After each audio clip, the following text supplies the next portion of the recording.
विप्रकृतविष्णुस्तुति। नमस्ते देवदेवेश, नमस्ते भक्तवत्सला, नमस्ते करुणाराशे, नमस्ते नन्दविक्रमां, गोविन्दाय सुरेशाय, अच्युताय व्ययाय च, कृष्णाय वासुदेवाय, सर्वाध्यक्षाय साक्षिणे, लोकस्थाय हृदिस्थाय, अक्षरायात्मने नमः, अनन्तायादिबीजाय, आद्यायाखिलरूपिणे,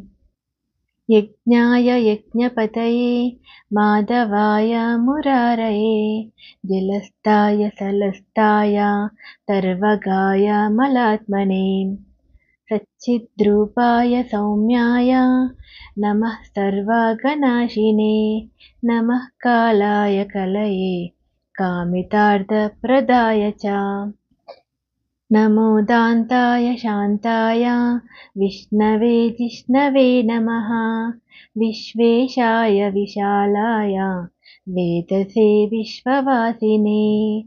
सुराध्यक्षाय सिद्धाय, श्रीधराय नमो नमः, ऋषिकेशाय धैर्याय, नमस्ते मोक्षदायिने, पुरुषोत्तमाय पुण्याय, पद्मनाभाय भास्वते, आग्रेसराय तूलाय, आग्रेसरायात्मने नमः,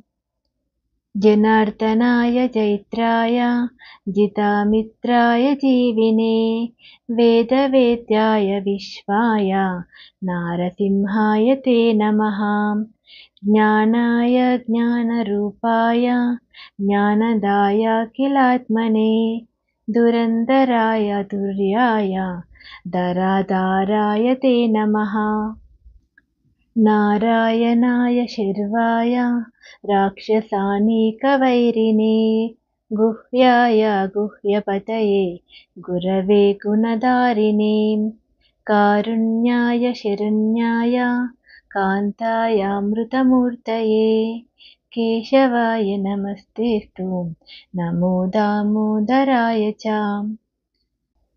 सङ्कर्षणाय सर्वाय, नमस्त्रैलोक्यपालिने, भक्तप्रियाय हरये, नमः सर्वार्थिनाशिने, नानाभेदविभेदाय, नानारूपधराय च, नमस्ते भगवान् विष्णु, पाहि मां करुणाकराम्। ఇది విప్రకృత శ్రీ విష్ణు స్తుతి.